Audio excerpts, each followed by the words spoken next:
có thể làm được một cái campaign, một cái chiến dịch để mà nâng cao cái tinh thần tự giác rửa tay.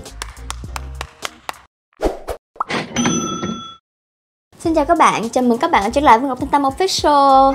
Video ngày hôm nay có lẽ sẽ khác hơn những video trước mà Tâm đã up lên trên kênh của Tâm rất là nhiều. Bởi vì không biết là có bị hơi nghiêm túc hơn hay không, nhưng mà Tâm muốn nói về những cách mà Tâm cải thiện cái môi trường sống xung quanh Tâm như thế nào để mà Tâm có thể có một cái sức khỏe tốt hơn. Và cái vấn đề này không phải chỉ dành cho cái mùa dịch bệnh corona hiện tại không thôi, mà nó còn là trong cái quá trình tương lai sau này, về lâu về dài nữa. Tới ngày hôm nay mọi người mới bắt đầu để ý tới cái cách phòng bệnh, rồi những cái để mà tăng đề kháng của mình, thì Tâm thấy nó hơi làm bị thời cuộc á, chứ nó không phải là một cái chuyện mà lâu dài và mọi người đầu tư vào nó. Bất kỳ ai cũng nên đầu tư vào nó ngay từ bây giờ, đã là hơi muộn rồi. Cho nên là Tâm muốn chia sẻ những cái cách mà Tâm làm sao để cho Tâm giúp cho cái môi trường sống của Tâm được tốt hơn, được trong sạch hơn, để mà có một cái sức khỏe tốt hơn.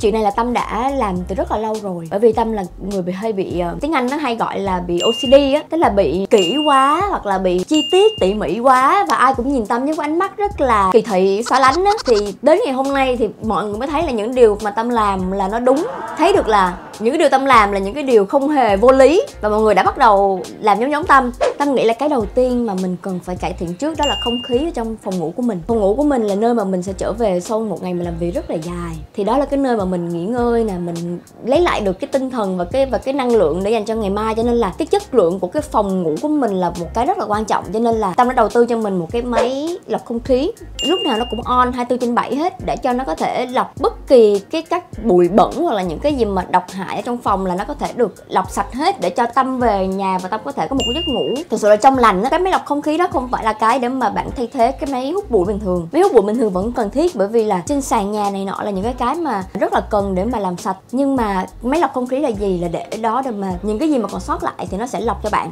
Thêm nữa là bụi từ trong phòng của mình đó là có một cái phần trăm rất là lớn đến từ cái da chết của bản thân mình, nên là không phải là cứ mở cửa ra thì bắt đầu là bụi nó mới vào nhà đâu, mà bụi là đến từ bản thân bạn rồi nè. Hãng máy lọc không khí thì Tâm thấy ngoài kia có rất là nhiều hãng bán máy lọc không khí, thì thực sự Tâm nghĩ là những hãng nó chỉ khác nhau một chút xíu, chút này chút nọ thôi, thì miễn sao là bạn mua một cái máy hút bụi từ những cái thương hiệu uy tín là được. Thì ngoài ra là Tâm cũng sử dụng xe hơi của Tâm rất là nhiều, nên Tâm cũng đã đầu tư thêm một cái máy lọc không khí trên xe. Thì là cái bụi mịn á, nó có thể len lỏi vào bất kỳ các khe cửa này nọ của xe hơi của bạn, cho nên rất là cần thiết là trên xe hơi sẽ nên có một cái máy lọc không khí. Và thực ra là máy lọc không khí không phải chỉ lọc bụi không đâu, mà lọc cả những cái vi khuẩn này nọ nữa, nên rất là cần thiết. Bởi vì khi mà bạn ra ngoài đường mà đâu biết ở ngoài đường xung quanh bạn có những cái gì độc hại đâu, mà trong khi ở trong nhà thì đang sạch nè. Tiếp theo là chắc chắn cái điều này là mọi người chắc bây giờ là ai cũng đã biết rồi, đó là phải rửa tay. Đây là cái chuyện Tâm nói thật với các bạn là Tâm đã ước ao một ngày nào đó có thể làm được một cái campaign, một cái chiến dịch để mà nâng cao cái tinh thần tự giác rửa tay. Một cái điều rất là đơn giản thôi, nhưng mà không hiểu sao là mọi người không có nghĩ đến. Có rất là nhiều các toilet công cộng ở ngoài kia không có cung cấp những cái nước rửa tay dành cho khách hàng, hoặc là những vị khách tới ăn uống này nọ. Ví dụ khách đi là còn đỡ, đây là mình tự mình ăn thôi, còn ví dụ như là nhân viên cũng không rửa tay luôn.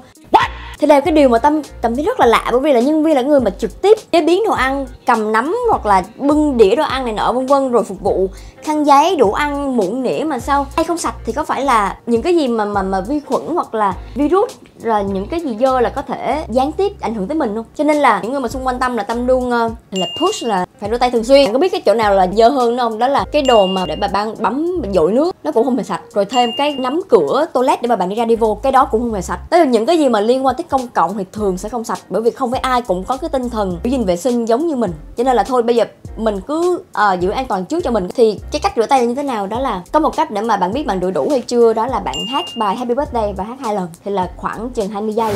Đây là cách rửa tay đúng cách nhất mà Tâm biết nha. Đó là làm ướt tay nè. Đó, xong lấy một lượng ra, bắt đầu hát nha. Happy birthday to you. Happy birthday to you. Happy birthday, happy birthday, happy birthday to you. Happy birthday to you. Happy birthday to you. Happy birthday, happy birthday, happy birthday to you. Đó. Là cái cách mà Tâm làm thêm nữa là Tâm sẽ sử dụng cái tay mà đang còn dính xà phòng á, Tâm mở cái vòi nước để cho cái vòi nước mà khi mà bạn rửa tay xong bạn đụng vô thì nó cũng sẽ sạch hơn cái lúc ban đầu. thì rửa tay là một chuyện, nhưng mà rửa tay đúng và rửa tay đủ lại là một chuyện khác nữa, bởi vì vi khuẩn nó cũng cần thời gian để nó chết á. Tiếp theo đó là khẩu trang. Tâm nghĩ là chắc những ngày gần đây là các bạn đã được gọi là tấn công bởi rất là nhiều thông tin về các loại khẩu trang rồi, đeo hay không đeo, loại nào vân vân. Thì đây là cái kinh nghiệm của Tâm. Khẩu trang N95 và khẩu trang y tế là hai loại mà Tâm nghĩ là các bạn nên sử dụng nhất. Nhưng mà tuy nhiên là cái khẩu trang N95 là khẩu trang cũng hơi đắt tiền một chút xíu, và khẩu trang y tế sẽ dễ tìm hơn. Có một cách sử dụng mà có thể tiết kiệm, giúp các bạn tiết kiệm được khẩu trang N95 mà Tâm học được từ chị Thu Hoài, đó là ngày xưa trong cái dịch SARS mà chị ở bên Đài Loan á, thì chị sử dụng cái mặt nạ N95 bên trong và thêm một cái mặt nạ y tế bên ngoài. Thì lý do vì sao chị làm như vậy là bởi vì cái mặt nạ y tế nó rẻ hơn, cho nên khi mà chị sử dụng xong cái mặt nạ y tế rồi thì có thể về nhà gỡ mặt nạ y tế ra và vứt nó đi, và nhưng mà cái mặt nạ bên trong là vẫn sạch, mặt nạ N95 bên trong vẫn sạch. Thì cái khẩu trang N95 là gì? Tức là nó có thể khử được 95% các loại virus, vi khuẩn hoặc là các gì đó độc hại xung quanh bạn. Thì cái đó nó sẽ hơi đắt tiền hơn một chút. Thì đó là cái cách mà chị sử dụng để mà giúp tiết kiệm một chút xíu số tiền mà phải bỏ ra để mua khẩu trang. Theo Tâm nghĩ là khi bạn chỉ sinh hoạt hàng ngày, đi lên đi xuống cầu thang máy hoặc là đi ra ngoài á, thì sử dụng một cái khẩu trang y tế là được rồi. Còn khẩu trang mà N95 thì có thể sử dụng khi mà bạn ra sân bay chẳng hạn, hoặc những cái nơi mà siêu đông người á, thì có thể sử dụng khẩu trang N95 để cho nó đảm bảo an toàn hơn.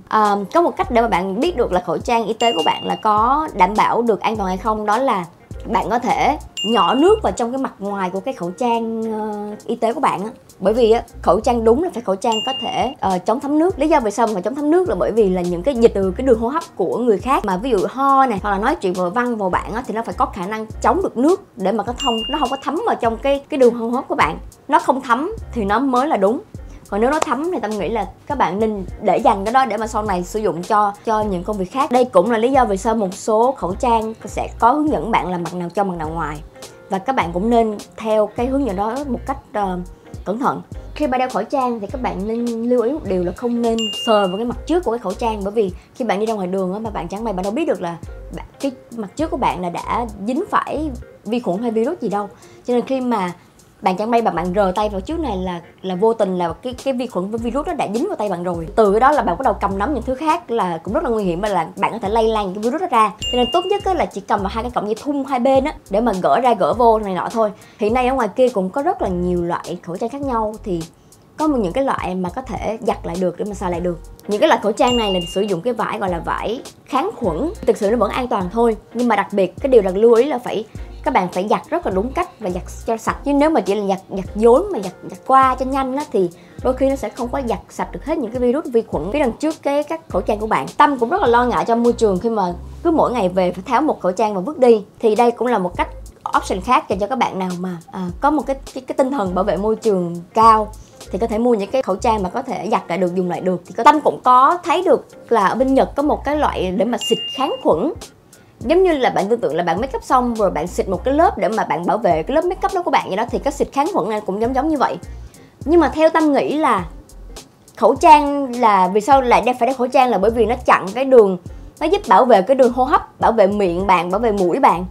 Thì cái xịt kháng khuẩn này không thể nào mà bạn bảo vệ được cái mũi và miệng bạn hết. Bạn không thể nào xịt vào mũi bạn hay xịt vào miệng bạn để mà bạn bảo vệ được. Nó chỉ có thể bảo vệ được trên cái bề mặt da của bạn thôi. Nhưng Tâm không nghĩ là cái xịt kháng khuẩn nó có thể bảo vệ được cho bạn như một cái khẩu trang bình thường. Chỉ là nếu mà các bạn muốn có thêm một cái lớp bảo vệ cho bạn để bạn cảm thấy yên tâm hơn thì bạn cũng có thể sử dụng. Nhưng mà để mà sử dụng cái xịt kháng khuẩn mà thay luôn cho khẩu trang thì Tâm nghĩ không nên. Tiếp theo là nên hạn chế cầm nắm đồ công cộng. Tâm nghĩ chắc là cái này chắc các bạn ai cũng biết rồi ha. Thì Tâm chỉ nói nhanh qua thôi là khi mà ví dụ ra ngoài đường mà cần phải đẩy cửa hay sau đó thì Tâm nghĩ nên sử dụng vai của mình hoặc là cái cánh tay của mình để đẩy cửa nhiều hơn là nên cầm vào cái tay nắm. Tiếp theo là nên thủ sẵn cho mình giấy chùi tay, giấy ướt chùi tay và chai rửa tay khô. Tâm biết là dạo gần đây là tìm chai rửa tay khô là còn khó hơn đi mua vàng nữa, nhưng mà Tâm nghĩ là chắc sắp tới là bắt đầu cũng sẽ có nhiều nơi bày bán thêm rất là nhiều, thì rất là mong và Tâm rất là hy vọng là các bạn có thể mua được cho bản thân mình một cái chai nước rửa tay khô, bởi vì nó rất là tiện lợi. Không phải lúc nào bạn cũng có sẵn một cái nguồn nước và một cái nguồn xà phòng phòng để bạn có thể rửa tay, cho nên là cái chai rửa tay khô rất là tiện lợi để bạn có thể phòng chống được rất là nhiều bệnh và không có lây cho mọi người khi mà cầm nắm rất nhiều đồ công cộng. Riêng Tâm á, thì trước đây Tâm đã mua cho mình rất là nhiều cái giấy ướt diệt khuẩn rồi, thì Tâm cảm thấy đây là một cái lúc mà thăng hoa những cái bịch chùi tay đó, bởi vì dạo gần đây thì là xung quanh đã không còn thể mua được nhiều nước rửa tay nữa rồi, cho nên là nhà đang có thủ sẵn những cái giấy ướt để mà chùi tay như vậy. Tâm thấy rất là tiện. Thì đây là cái loại mà Tâm đang sử dụng, thì trên đây nó cũng ghi là sẽ giết được 99,99% các loại gọi là germs, vi khuẩn này nọ vân vân.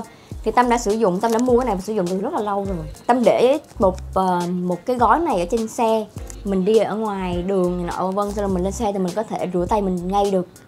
Đây cũng là một cái loại khác để mà chùi tay kháng khuẩn, thì cái loại này là sẽ mini hơn, là có thể bỏ vào túi xách được tiện lợi hơn.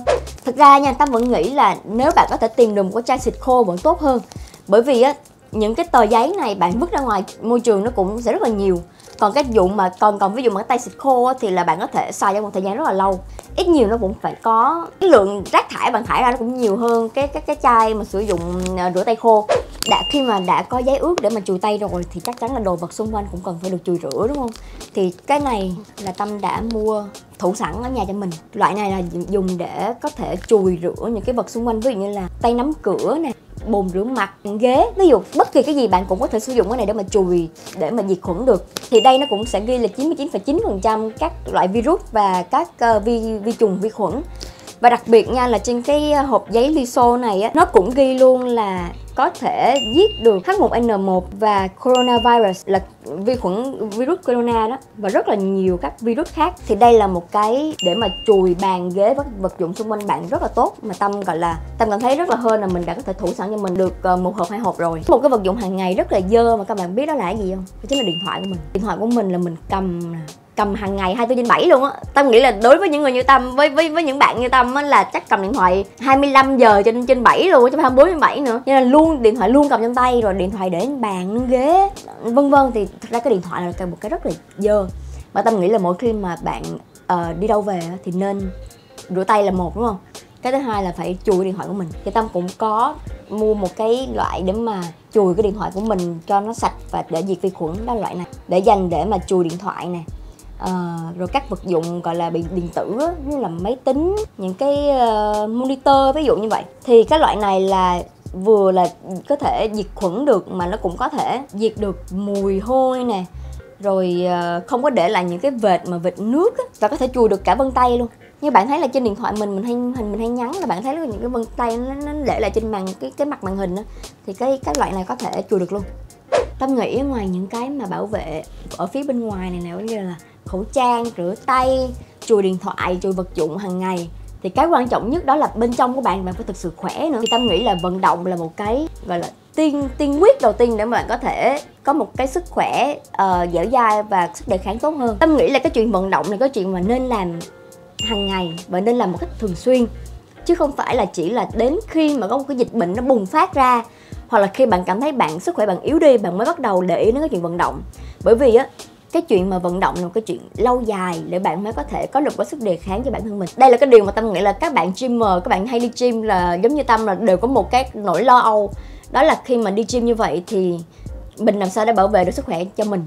Thì bạn không thể nào mà vô vào phòng gym mà bạn đeo một cái khẩu trang được. Tức là Tâm không có nói đeo khẩu trang là bị vấn đề vậy nha. Thì nếu bạn cảm thấy là bạn có thể hít thở tốt được thì bạn nên đeo. Nhưng mà Tâm không thể nào mà Tâm tập tốt được nếu mà cái đường thở của Tâm nó không có được thông suốt. Nên là Tâm đã chọn cái việc là cái đường đi của mình từ nhà đến phòng gym thì Tâm sẽ mang khẩu trang, nhưng mà tới phòng gym rồi Tâm phải cởi ra thì mình mới có thể hít thở đầy nọ, nó mới được tốt được, thì tập nó mới sung. Tâm đã quyết định là không đeo khẩu trang trong lúc tập.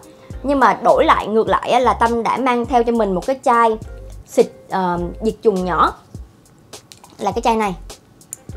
Thì là cứ mỗi lần mà Tâm ngồi ở đâu và Tâm chuẩn bị cầm nắm cái gì thì Tâm xịt một chút xíu ra để mà diệt khuẩn ngay cái chỗ mà Tâm chuẩn bị đụng vào, hoặc là cái chỗ mà Tâm chuẩn bị nằm, chuẩn bị ngồi như vậy, thì nó cũng sẽ giúp bảo vệ mình được tốt hơn là mình cứ khơi mình đi mình tập không, giống như là chuyện hàng ngày. Chẳng may mình bị xui dính cái mùa dịch mà, thì đây là cái cách để bạn có thể bảo vệ bạn khỏi vi khuẩn, virus. Thì ở Việt Nam thì Tâm không biết có bán cái này hay không, thì Tâm cũng đi tìm rất nhiều thì không thấy bán. Thì hy vọng là nếu mà có ai bán thì có thể để dưới comment cho Tâm được không, thì Tâm nghĩ Tâm sẽ mua số lượng nhiều luôn á. thì nếu mà ở Việt Nam các bạn không tìm được á, thì ở Việt Nam, thị trường Việt Nam cũng bán rất là nhiều các loại xịt mà alcohol, thì bạn có thể mua chai đó về, và nếu mà nó bị quá bự thì có thể chiết ra những cái chai nhỏ mà dùng để đi du lịch. Ngoài cái việc mà tập luyện á, thì cái việc ăn uống cũng rất là quan trọng, bởi vì là các dinh dưỡng bạn đưa vào cơ thể của bạn cũng giúp cho bạn có một cái sức đề kháng tốt hơn rất là nhiều. Thì Tâm đọc được rất là nhiều nơi khuyên là nên uống nhiều nước trái cây này nọ vân vân, nhưng mà theo Tâm á thì tốt nhất là bạn nên ăn trái cây hơn là bạn uống trái cây, bởi vì khi bạn ăn trái cây á là bạn ăn được hết những cái gọi là tinh túy hết của một cái quả luôn, ví dụ như là nước cam chẳng hạn, thì khi bạn ăn á là bạn ăn được luôn cả cái chất xơ của nó vân vân. Còn khi mà bạn đã xay nước ra rồi á, thì nếu mà xay không khéo á, thì đôi khi cái vitamin C đó nó cũng đã bị diệt mất tiêu rồi, thì khi bạn uống cho người bạn nó cũng sẽ chỉ cái lượng vitamin C còn lại nó cũng không còn nhiều. Cho nên tốt nhất là Tâm nghĩ là nên ăn hơn là nên ép nước uống.